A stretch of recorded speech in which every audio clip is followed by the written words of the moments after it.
Compagnia Cobra sull'attenti. Ebbene, dopo tutto questo tempo, grande attesa, praticamente avevo aperto il canale e questo oggetto, diciamo, nasce un po' col canale, anche se in realtà ha un'origine ben più lontana. Sto parlando di Mephisto, che finalmente è arrivato nelle mie mani. È arrivato nelle mie mani con un piccolo problema. Mi è arrivata rotta la scatola proprio qui. In realtà ora ho cercato di restaurarla un pochino meglio, perché quando mi è arrivata proprio scassata, non per colpa di Hasbro ma per colpa di DHL, che in realtà ha lasciato la spedizione a Poste Italiane, quindi creando, potete immaginare che tipo di scompiglio. Comunque Hasbro non ha potuto sostituirmela perché era già finito. Sapete come vanno queste cose. Ho comunque fatto una richiesta di rimborso a PayPal, perlomeno parziale, vediamo come andrà a finire, poi vi terrò aggiornati. Mephisto, questo mold qui eccetera, non è che viene fuori dal niente, d'accordo? In realtà questa figure qui era già stata presentata tantissimo tempo fa, anni fa. L'Engine of Vengeance di Ghost Rider, l'Aslab che fallì, d'accordo? E che poi Ramen Toys riprese per fare il tarocco, dice, il bootleg, ok? Che tra l'altro costa una vagonata e che a quanto pare anche lì pochissime persone hanno comprato, proprio perché non c'era proprio tutto questo interesse né per Hasbro né per Ramen Toys, anche se poi ai soliti stupidi americani fa piacere dire ah no, quello di Ramen Toys è più bello. Non ha licenza, non ha niente, è una schifezza. Questa figure qui di Mephisto doveva essere una figura in regalo negli scaglioni, no? Sapete, c'è il livello 1, livello 2, livello 3. Se si raggiungeva, mi sembra, i 13.000, oltre al Ghost Rider e a un'altra cosa, non mi ricordo cos'era, c'era il regalo Mephisto, che aveva un design, cioè il design dello sculpt era questo, però era lievemente diverso. Vediamo poi se lo trovo, ve la metto qui in foto. Quindi, diciamo, era in serbo in casa Hasbro da tantissimo tempo.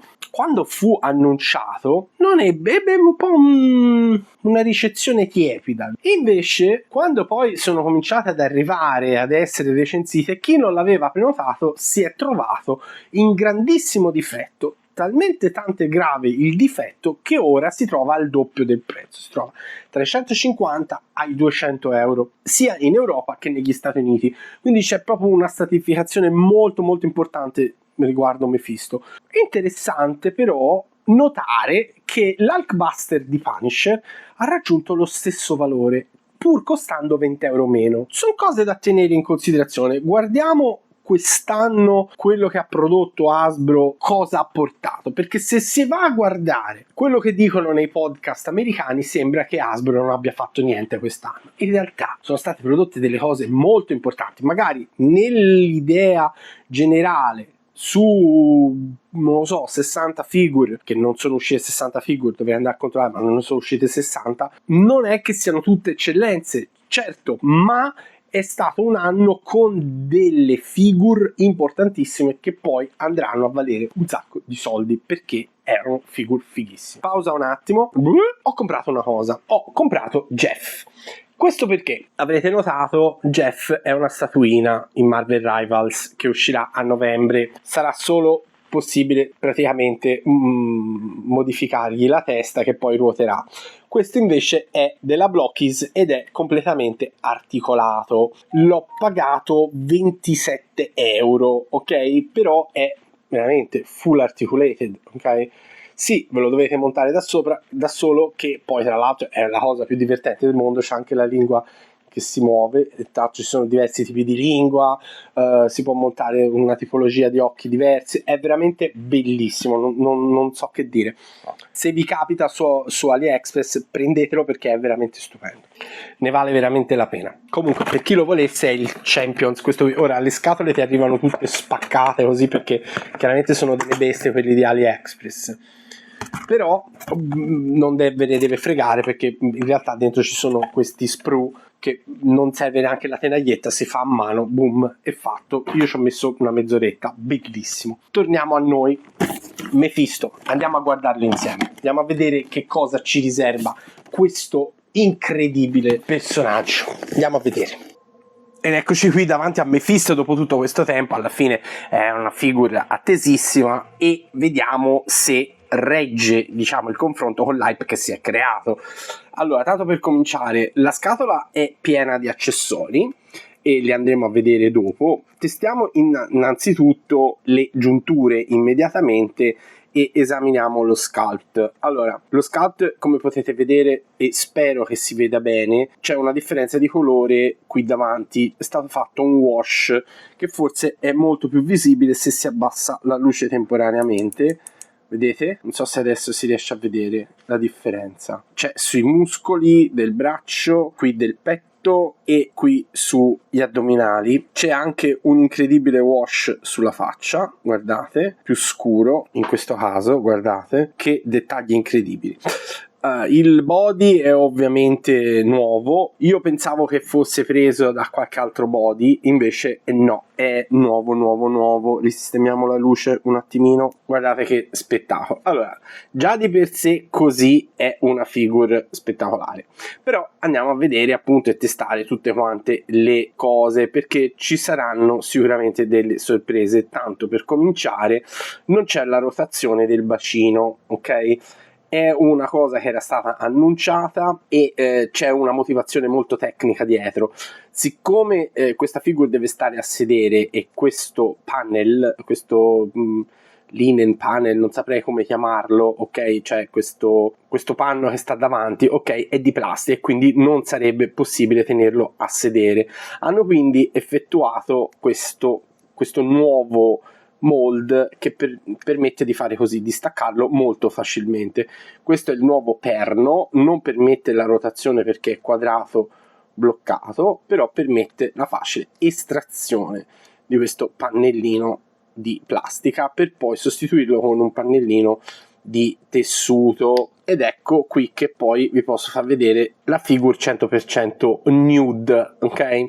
Allora, testiamo intanto i giunti pinless sia alle braccia che alle gambe. Contate che la figura è molto più grande del normale, queste sono 7 pollici, è anche più pesante del normale, guardate come regge benissimo, la sto agitando veramente forte. Guardiamo i pin al braccio, guardate che forza che sto imprimendo e quanto regge, anche di qua. Completamente priva di difetti di fabbricazione, tibiale rotante, pivot al piede, guardate quanto è mobile, la mano si piega tantissimo, bicipite, non ha la rotazione al busto ma quella del busto superiore, ok, al quadricipite comunque, guardate, quadricipite molto bello, molto serrato, sorpresa delle sorprese, un ottimo doppio giunto al ginocchio e guardate quanto si piega il doppio giunto al braccio, bellissimo. Li portiamo in posizione neutra, Van Damme, farfalla all'indietro veramente ampia, incrocio frontale molto perfetto, guardate si possono incrociare anche le mani, bellissimo, crunch, purtroppo più di così non va, 90 gradi, l'essenziale per metterlo a sedere, purtroppo per avere questo si è venuto meno al crunch frontale, ma non credo comunque servisse. Mobilità della testa all'indietro, in avanti buono, indietro no. Ha comunque un ball joint che consente ottimi movimenti della testa e per finire T-pose non infinite ma comunque superiore ai 90 gradi. E così ci siamo tolti di torno la resa tecnica. Andiamo a vedere cosa c'è in dotazione, ok? A parte il pannetto davanti di plastica, c'è anche questo mantello di plastica. Hanno fatto questa cosa perché che trovo tra l'altro geniale, perché molti si lamentano che in realtà non gradiscono molto il soft goods, ok? Ci sono proprio delle persone che non gli piace il soft goods e vogliono che una figura di plastica sia interamente di plastica. Ricordatevi quello che successe con i Java e Star Wars. Il Java in soft goods non vale niente, il Java in PVC vale veramente quanto, 5 milioni di euro, non mi ricordo quanto. Comunque è una cosa costosissima. È stato applicato un wash qui sotto, questo è l'interno però, mentre sull'esterno no, non capisco. Io avrei esaltato queste pieghe come faceva Toy Biz per esempio. Comunque niente che non possiate fare da soli, è un'operazione molto semplice, si aggancia in maniera veramente semplicissima e questa è la resa finale. direi molto molto carino, però comunque sempre di plastica. Io sono un po' una via di mezzo su questa cosa. Altri accessori: abbiamo una testa alternativa che devo dire veramente spettacolare, ricorda molto molto Devilman di Go Nagai, se ci fate caso, penso sia voluto, però al di là di questo guardate che eccellenza di sculpt. Poi abbiamo una testa per giocare a Shakespeare, immagino, bellissima, tra l'altro un ottimo colore, guardate che sfumature di wash ha, molto molto curata, due mani prensili e questo spadone incredibile, veramente lungo. Per farvi capire quanto è lungo, questa figure dovrebbe misurare 18 cm, la spada è poco, un centimetro di meno, credo 17, quindi persino più alta di una Marvel Legends base. Poi abbiamo i soft goods, quindi abbiamo, tanto per cominciare, il mantello che presenta una differenza. Il mantello ha anche una pietra per inserire il mantello e il pannetto davanti, bisogna smontare la figura. Allora, guardate, il pannetto si infila così, si copre il quadrato e si infila. Molto bello, devo dire, niente male, per niente male. Mantello inserito, e gli metterei la seconda testa che trovo bellissima, guardate qui. E questo consente alla figure di poter stare a sedere sul trono. Bellissimo. Volevo farvi vedere poi una piccola aggiuntina con suo figlio Blackheart, che spero ci stia sopra. Che figata, guardate che bellezza. Penso che lo esporrò così, con suo figlio accanto da qualche parte, gli troverò un posto. Lo trovo bellissimo.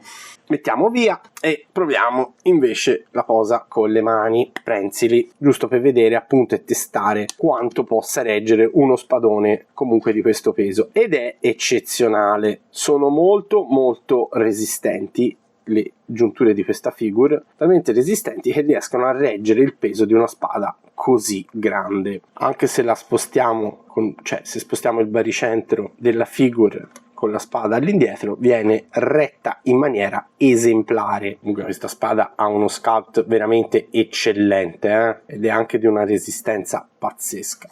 Devo dire che a conti fatti l'attesa ha aumentato un pochino l'hype, ma poi la resa dell'arrivo ha mantenuto tutte, se non ha anche superato le aspettative.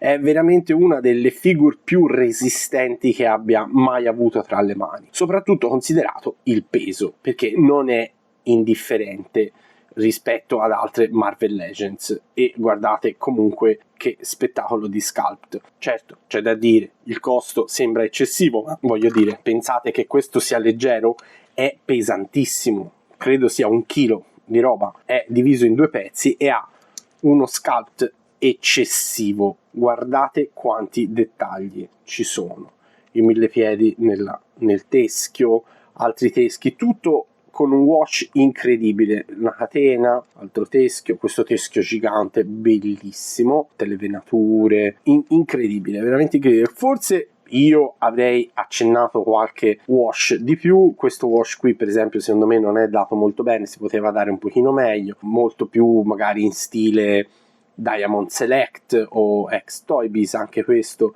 l'avrei washato un pochino, però tutto sommato una grandissima resa di questo trono e nel complesso di questo bellissimo Mephisto che si va ad unire alla Sentinella e al futuro Apocalisse e alla vecchia e al vecchio Dragon Man. Quindi in tutto adesso abbiamo ben 4 figure su richiesta e devo dire che questa, per essere la terza, è veramente bellissima.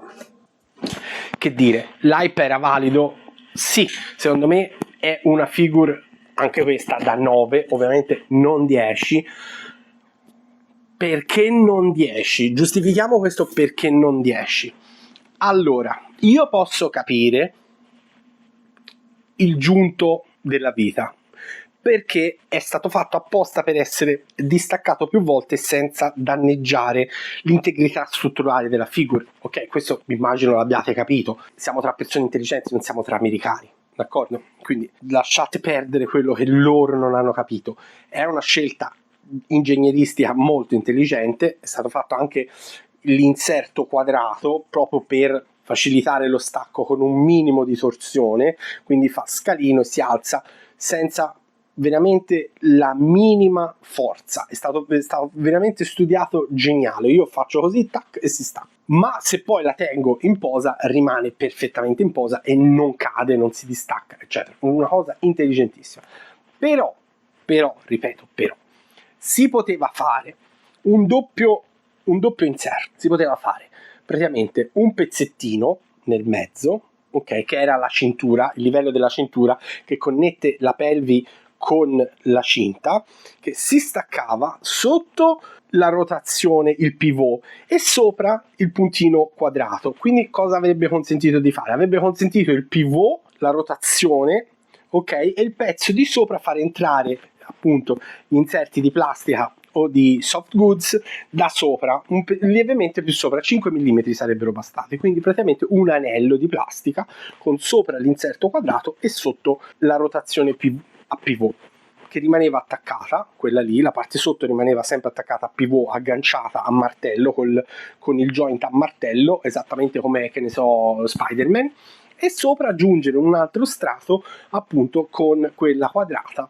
a inserto. Non lo so, io la penso così. Certo, sono 10.000 euro in più, va bene, si sa, il molde sono 10.000, però avrebbe portato un nuovo modo di fare un inserto per evidentemente switchare tra plastica e soft good, e questa cosa gli sarebbe rimasta per un sacco di altri di altri molde, di altre figure, perché comunque sia il rapporto 7 pollici 6 pollici è uguale sulla vita, lo puoi fare identico, perché come avete visto è molto molto magro, quindi praticamente invece di inserirlo qua sotto sarebbe bastato inserirlo lievemente sopra e quindi non sarebbe cambiato niente, e avrebbero avuto intanto un nuovo mold utile da riutilizzare e poi avrebbero consentito la rotazione della vita. Okay, ma magari sono io che faccio pensieri ingegneristici troppo avanzati, però era una figure su richiesta, avrebbero potuto fare questa cosa qui, visto che poi hanno fatto tutti i mold nuovi, reingegnerizzare soltanto quel pezzo non sarebbe costato niente, perché veramente sarebbe stato solo un pezzetto, un layer di plastica. Vabbè, non importa. La quantità di accessori è adeguata al costo, il trono da solo pesa 1 chilo, è bellissimo, è scolpito in una maniera eccezionale. Sì, ok, non ci sono i wash, quindi magari appunto non gli darei 10 per quello, perché appunto mancano i wash, però neanche da dire che è una cosa complessa da fare, basta mettere un po' di primer e poi fate i wash da soli e ve li correggete. Tra l'altro col primer sotto è anche possibile sbagliare, perché basta un cotton fioc con dell'alcol denaturato, lo passate sopra e si corregge, d'accordo? Quindi pensateci, se lo volete fare è abbastanza semplice. E poi dopo, una volta finito con i wash, una volta asciugato, ci potete dare sopra un passaggio di Storm Shield della GV a pennello, che secondo me è il metodo migliore perché è quello più sicuro, oppure un fissante spray opaco, che però secondo me sono un po' rischiosi perché ci mettono un pochino di più ad asciugare. Il GV asciuga in un'oretta totalmente, mentre invece magari lo spray richiede 24-48 ore per essere totalmente asciutto, e non avete proprio un controllo preciso perché a spray non si vede bene. Comunque sia, questi sono i miei consigli, poi se volete approfondire, mi volete fare più domande, fatemele, io vi rispondo e vi spiego come si fa. Giocabilità altissima, ci sono tantissimi giunti che permettono la posabilità del personaggio in maniera assurda. Il mantello di plastica blocca determinati movimenti, però in questo caso invece che debilitare la figure per via del mantello di plastica non succede, perché c'è anche il mantello in soft goods, cosa incredibile, veramente intelligente, anche se ovviamente non ha il filo di ferro dentro per mantenere la posa. È comunque un'ottima alternativa, anche se ultimamente sempre più persone stanno preferendo il body e mantello full plastic. Non mi domandate perché, secondo me è una questione estetica, è più costante, ha una costanza visiva migliore, perché il soft goods a volte interrompe e moltissimi gli dà fastidio l'interruzione della continuità estetica della figura. Detto questo, raga, figure da 91 euro, forse troppo, sta già al doppio. Ragionate sempre su questo, ragionate che chi lo ha pagato la metà di quello che ora costa, quindi evidentemente quando la gente si lamenta e dice ma 91 euro sono troppi, immaginate quelli che poi lo dovranno comprare a 180. Se 91 erano troppi, non vi lamentate, perché 91 in realtà poi diventa la metà del costo effettivo. Ora per averlo si va da un minimo di 150 a un massimo di 180-200, quindi evidentemente 90 era sotto le capacità della figura. Raga, che dirmi, per me è stato bellissimo farvi vedere questa figure, è sempre bello portare sul canale oggetti più rari, è questo che poi contraddistingue questo canale dagli altri canali. È un canale che può permettersi di farvi vedere cose uniche, più uniche che rare, mentre invece, capito, quello che io vi sconsiglio di fare è di seguire persone che hanno un negozio e parlano soltanto di cose che vogliono vendere. Qui non si parla di cosa si vuole vendere, qui si parla di valore effettivo degli oggetti, di qualità, rapporto qualità-prezzo e tecnologie. In questo caso abbiamo una figura totalmente nuova, bellissima, tecnologia all'avanguardia per la dimensione, ok? È un 7 pollici, quindi praticamente un McFarlane, però articolato molto meglio di un McFarlane, sia i gomiti che le ginocchia, è incredibile. È veramente incredibile per essere un 7 pollici. Potrebbero utilizzare questa figure come base di qualsiasi 7 pollici da ora in poi. Detto questo, ragazzuoli, vi lascio, buona serata, un bacione, un abbraccione, alla prossima.